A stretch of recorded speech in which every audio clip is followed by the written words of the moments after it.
Hello everybody, my name is Anson. Welcome to a brand new Let's Play series in Let's Fight for Kalterkrieg. So we're playing as Danubian today, one of the handful of countries currently in the mod that does have a full-on focus tree, which is nice. It's also going to be the first time we're playing as a we're still a major country, but we're not the big two. We're not Canada, we're not Germany. We're not really part of any faction right now. I mean, we are aligned with Germany quite intensely, right? We supported them during the Second Weltkrieg. We have defensive ties, we have economic ties to the country, but we're not necessarily in their sphere. Like, we're not in the Reichspakt. We're not in Middle Europa, I'm pretty sure, because I remember that being a thing that Germany can do. So I'm not too sure if in this campaign, if we do want to align more so with Germany or try to have a more independent foreign policy. I think maybe we'll go for the more foreign independent, just because, again, we've already done the Germany line one, we played Germany. We've done the Entente one, we played as Canada. So I think being a little independent could be interesting for us here. So, of course, let's take a look at our focuses. So we are led right now by Otto I, who is the child of Karl. I'm not too sure when Karl died. I'm assuming we might get some event flavor in just a moment here. So right now we have the Grand Coalition, 5% stability, 25% political power gain. The Grand Coalition, the federal government, is currently united. Excellent. Otto I is a pan-Europeanist, which gives us extra stability, extra political power gain. Negative 5% war support, but that should be just fine. We have the nation Innerhalb eins Staats, definitely butchering that, which is not great. I'm assuming this is due to our more federal nature. Under the federal constitution, the constituent nations of the Federation have heavy autonomy, with their own elected legislators and reservist Landstrom armies, ensuring that their national rights are protected. Combined with a fairly weak federal government, this means that various nations of Danubia can be wildly different in terms of ideology, outlook, and ethnicity, but are still united as one federation. Okay. We have divided foreign policy, so again, we're probably going to choose whether or not we want to align more Germany or be independent. We have tensions within the Federation. And we have an unfettered economy, which is going to last till 1950. Fantastic. We were doing all right economically. We currently have 103 divisions. That's actually pretty good. We need some smaller troops here. Just kind of shrink you like this. We have 5 armies. We have 1 field marshal. That actually is that's very nice. I appreciate them making this so easy for me. So put 1 on the border with Austria. And by Austria, I mean Italy. We're going to put 1 army on the border with Serbia. We'll put 1 army on the border with Romania. We'll put 1 army on the border with Germany. And that also goes for Poland as well. And we'll put 1 army. Can I not? Is Ukraine not in the Reichspakt? No, they are. Are you puppets? You're both puppets. So I'm not too sure why Ukraine would have a different a front line here, but that's fine. We'll just shrink purple like this. And then we'll split... Doing this wrong. We're going to split you guys in half. Half of you are going to be on the border with Poland. The other half are going to be on the border with Ukraine here. Now, we do have troops in Ukraine right now, because we do have military access through all of the Reichspakt. I'm not worried about going to war with them. I can't see that actually happening. But just in case, we'll bring all our troops home for the time being. So for our research slots, what do we want? We could start building a nuclear bomb. Could be interesting for us. Because it is right now 1948. We'll go with you because you're 48 tech. Electronics. Research B plus 8% sounds great. Industry. Let's go construction speed and factory output plus 10%. Both of those do sound quite nice. Currently are 36 for military spending, 47 for consumer goods. That is right now at 23%. Honestly, it's not too bad. Let's build some more civilian economies in our best provinces here. Anything that's in the green, I think, is okay. Because, again, we're in an interesting spot. You know, unlike when we played as Germany and unlike when we played as Canada, we're not taking a major role internationally militarily. Like, we can send volunteers, I think, to some places eventually. You know, the American Union State, I believe we can support when they enter their civil war. If they do, because, again, I don't even know if that's actually guaranteed that actually happens. We're going to play a very civilian-heavy economy, at least right now. No division basic training. Sure, we can get some units going. Get some motorized... Oh, nope. Get some motorized divisions. I'm not really going to mess with this too much right now, just so we can get into the actual swing of things. Some tank divisions sound great. A lot of absolute garbage, it looks like. Give me some mechanized divisions as well. Throw 5 on you. Let's get like some mountaineering divisions. Could be great. We'll get 1 more paratrooper just because we can. And what are you? You are stuff that I don't need to really worry about. Okay, that's fine. Let's get these guys going. No enemy cipher. Let's break Russian ciphers first and foremost. And let's look at our decisions. So right now we have the Chamber of Deputies. Currently in the coalition we have the SDAP. We got like the Radical Wing. We have the Orthodox Wing, I'm assuming is what it's called. H is the mainstream wing. And then we also have the CSP, which is the Conservative Party. We've got the Federalist as well as the Hardliners. Now, interesting is that because we're doing this is the Grand Coalition, which was an actual thing in Austria during. I think it still happens every once in a while. The Grand Coalition between the Social Democrats and the Conservative Party. But my understanding is Austria is kind of in a situation where they are basically like permanently neutral. And the reason they had the Grand Coalition in the first place, again, somebody correct me if I'm wrong on this, was due to pressure from both the Soviet Union and the United States to try to kind of have like a coalition government, so to speak, between the two sides. And then the troops left Austria. And that's why Austria did not get divided in the same way that Germany did, is because of this like Grand Coalition idea. But that idea would not necessarily exist in this context, because Austria is like a completely independent and powerful nation. I don't know if they really need to have this Grand Coalition, but for right now, we'll just keep it. Ascent for the National Diet. Performance in national elections will influence the starting position of the federal elections. Additionally, for certain measures, the assent of the National Diet will be required to pass legislation. So right now in Austria, we have Theodor Korner, who is the Orthodox wing of the SDAP. I don't know why he doesn't support the government, because he's also a Social Democrat. In Bohemia, we have Yaroslav Stranaski, who is the leader of, it looks like, the Conservatives and the Liberals, and they do support the government. In Hungary, we got Carly Raze, who is the NMP, which I'm assuming is the Social Liberals. I'm assuming these are all colored in correctly. They don't like us. In Slovakia, we have Stefan Tiso, who is in the Conservatives. In Transylvania, we have Alexander Vedod, who is in the Conservatives. In Illyria, we have Vladko Miesiek, who is Conservative and Liberal coalition. And in Galicia, we have Karol Palawicz, who is in the Liberal caucus. And they don't like us either, because we don't have any Liberals. We have the Social Democrats and the Conservatives here. But let us get started. By the way, like, if you've ever watched any like Kalterkrieg, you've ever watched any of the New Order, you know a lot of this first episode is just going to be kind of getting at the setup. There's a chance we don't even get past the first day. So, you know, just note that. A radical reconfiguration. Looking back, the time between 1937 and 1947 somehow seems much longer than a decade. The Bethlehem government in Hungary fell in the shadow of Black Monday. With it, the obstructionist elements against the idea of federalism. Those that sought unsustainable privilege for some and penury for others simply over their nationality were gone. Truly starting with the Aschlag renegotiations, Kaiser Karl led nearly 3 years of rapid debate, compromise, and reform to selflessly modernize his empire. The Rote Ostreich, the government began the Belgian Congress of 1937 and 1938, with all major regional governments divided to help redraw the empire. After nearly 6 weeks of continuous work, the ultimate compromise was met. 7 nations in a single state, or the nation innerhalb eines Staatsprinzip, became the order of the day.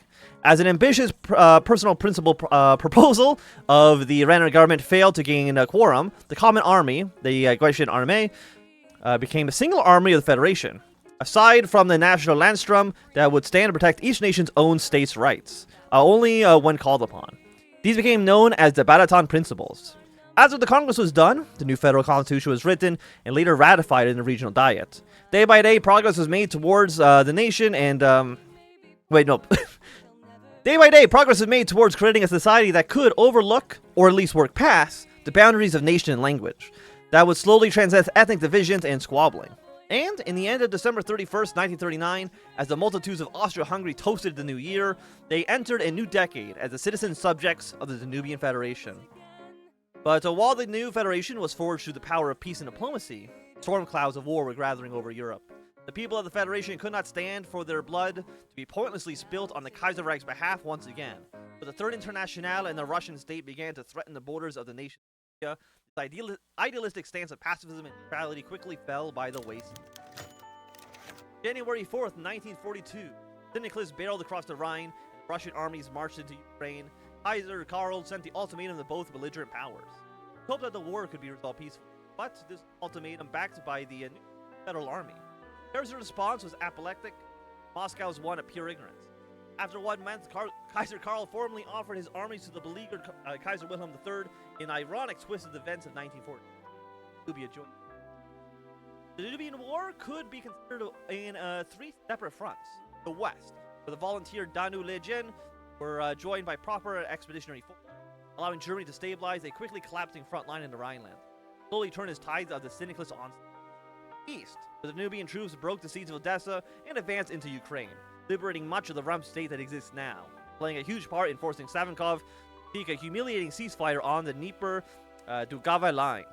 Italy, where Danubia skirmished fiercely and led a number of grand offensives in the Po Valley in support of the Italian Republic against the Socialist Republic of Italy.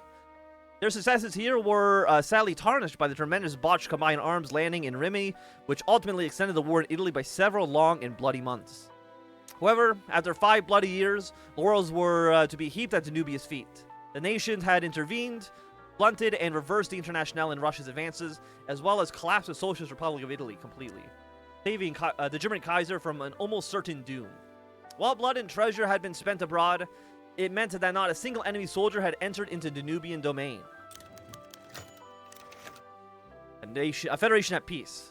A nation under arms, a common cause united. We find ourselves in an inevitable position. Whereas the other nations of Europe had been brutalized by bombing raids and nuclear weapons, Danubia had only been strengthened by it. The triangle of the Sudetenland, Bohemia, Moravia, and Silesia, as well as the Western Galicia, host industrial combines like Skoda that are the envy of our war-ravaged German competitors in the Saarland. The great shipyards of Illyria stand ready to switch from military to commercial production. The military itself is relatively modern, though the inventory remains diverse, and the future holds opportunities to dictate how Danubia will fight the next war. On the political stage, the veteran Wilhelm Miklas and his Grand Coalition have worked tremendously in upholding and dismantling our federalist values. Though upcoming national elections this year could serve as an unwelcome roadblock to the federal government if certain trends continue, especially in Illyria. Not as all well, however. Kaiser Karl's famous fragile health got the better of him 2 years ago, with occasional scars and close runs culminating in his death, wheezing and gasping in his bed as fluid filled his lungs and he succumbed to pneumonia. His heir and the current Kaiser is the young and either idealistic or naive Otto, who dreams of a European peace, community, and understanding, a dream that may put him at odds with reality on the ground. The Russians are still a relentless threat in the east, and an uneasy subject of Germans' continued authoritarian, domineering bent, combined with their monopoly on atomic bombs, have made many politicians rather uneasy over the prospects of the new post-war world. The Danubian atomic program, however, appears to be close to breaking the German monopoly at least. There's work to be done, Herr Miklas. Okay. So, that is actually... What does this button do? Okay, that is just going to show us the Minister President, who is Wilhelm Miklas. So, I mean, that's actually kind of like an interesting situation now we're in. Because we're kind of in a post-World War II American situation, I would say, where we've been able to militarize our economy rapidly. We fought the entire war overseas. You know, none of our territory has been actually ravaged by war. You know, like, people died, sure, but the economy and the civilian centers are fine. You know, we didn't get bombed.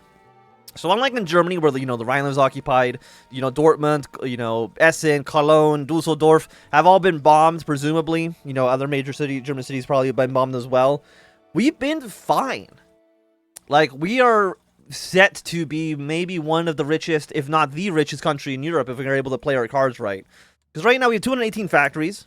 Germany is at a number. I think they also start around 218.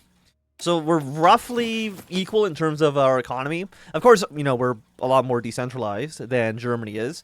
I don't know, is Germany federalist in this time in Kaiserreich?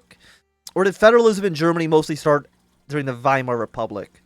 Either way, I think it's time.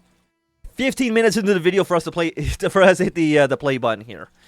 So what are you telling me to do? You want me to... Oh, the Army Navy experience. Okay, fair enough. We can get that going. Excellent. So who's in the opposition then?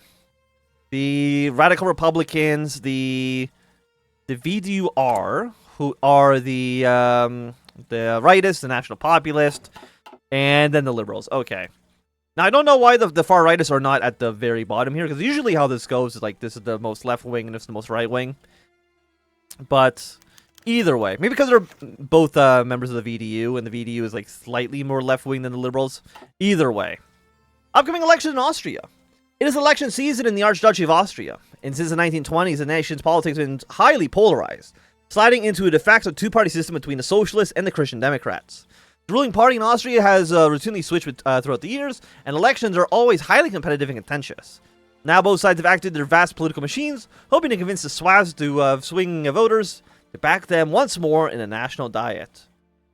So, we can help support the Erasmus Campaign for National Diet, which activates us campaigning for the Social Democrats, or we can gain political power by not pledging to support either the CSP. They will be weakened in the electoral campaign. Our poll suggests that the radicals will have a 75% chance to win.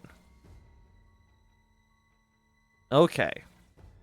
Oh no, so I guess this is whether or not we want to support the conservatives, I think. You know what? Sure, why not? We'll support the conservatives. Okay. 30 days on you, spend 50 points. So right now, popularity for the socialists is currently at 45%.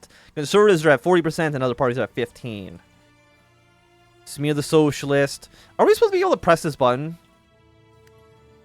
I feel like we're not, but that's okay. Campaign in the countryside, more support for... Yeah, okay. Let's campaign in the countryside for 3% more support here. And the new world and our place within it. The world is taking a well-deserved breath. The lightning maneuvers of the war has worked thin... Wait. The lightning maneuver of the war has worked thin the nerves of many fine men. And whilst there is still storm clouds on the metaphorical horizon, the world can at least have a moment for itself to breathe. While we're catching our breath, however, we must assess our position in the world. The shadow of the Heimdallar is long, and there are questions of what we must ask ourselves and our allies of the Germans. The most pressing concern presently are the conflicts that have been frozen by the bomb's spectacular debut. The Pale Horseman remains an ever-present, irrational, dangerous threat to the east, and the situation of Italy is far less than optimal. Beyond those immediate concerns, Danubia has a strong economic base, a good reputation in diplomatic circles, and no burdensome colonial possessions that require constant attention. Domestic affairs will likely determine our long-term foreign policy, but the current situation is good. I'm kind of thinking we go for diplomatic autonomy, and we can kind of create like a non-aligned movement, like basically be like a Yugoslavia but on steroids. So what do we want to do? We can either keep a conservative budget. The upcoming budget, a peace budget, will have the following effects: stability, factory output, dockyard output. Let's go. Let's keep a conservative budget here to begin with. I think that seems okay. Maybe we'll go like conservative this round. I'm not too sure exactly which ideology we'll kind of go with. Actually go with. I feel like I'm not supposed to have this button. But I'm not too sure. Brutal reprisals in Algeria has killed thousands. Well, that's the thing. You can't trust the Entente. You can't trust the Accord members, right? They are all blood. Okay, we cannot have this many troops here. Let's send some of Red Army to just kind of support in Bohemia. Is there a supply hub down here? There's one here. You know what? Let's actually build a new supply hub in Tyrol. I don't know why we don't have one. It'll be done in November. It's going to take a while for sure. But I think having some supplies down there probably will be good. Okay, agreement is reached for the 1952 Olympiad. Look how many Italian troops are here. Pretty substantial. Like I'm not really worried. From both of our previous campaigns, we didn't actually see Danubia actually go to war at all. Okay, draw your lines out, draw your lines out. Purple Army, draw your lines. And then you guys one in Poland, and then one in Ukraine. So again, I'm not really too worried that about our military situation. We should be good. At best, we're just going to be sending volunteers in various places. Okay. Atomic weapon breakthrough. And the Rab outlines his budget. Julius Rab today presented his budget to the federal diet. After consultation with several business leaders of the larger corporations, the federal Finanzamt, as well as the heads of the national governments. The document is, to put it lightly, dry. But it represents a concrete plan for the future of Danubia and isn't calculated down to the last krone. No doubt we'll be spending laid out in this plan. The continuation of Danubian economic development will proceed apace, and the profits of the development have been fairly divided between the regions that generate them and the federal ministries that bring them together and oversee them.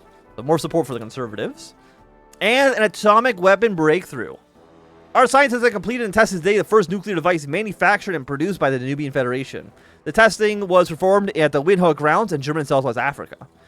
With the military and scientific establishment present at the occasion, the political ramifications of this are quite clear. The Kaiser has been informed and plans to make an announcement with Minister President Miklas to the international press. The world will stand in awe at our triumph, but already our scientists tell us that the atom has further secrets to yield, and that stronger weapons can be made. Danubia must act on her nuclear ambitions if she wishes to remain a world power. Inform the press. We get the atomic bomb for free, we get 10 political power, and Danubia has the A-bomb. With Germany continuing to develop atomic weapons, there is no doubt that the Canadian government is also pursuing atomic weapons. Danubians today join a nuclear club as well. The detonation of the Danubian designed and manufactured device of the Hetman testing grounds in Windhoek, Southwest Africa, have confirmed the Federation's great power status. With General Lothar Rendulic for the military and several notable Danubian scientists, including Leo Sidlard, Ede Teller, and Esbet Rona, in attendance alongside our colleagues from German Nuclear Command. By all accounts, however, this fission device is only the first step in Danubia's nuclear ambitions, with a hushed talk of a H-Jarat being pursued. In a joint announcement to the press with Minister President Wilhelm Miklas, Kaiser Otto said that Danubia would seek the means by which to keep the hard-won peace. But I will say with that, there's going to be a good time for us to end this episode, so if you have enjoyed, run thumbs up. Not doing a thumbs down. You want to see more, subscribe, and goodbye.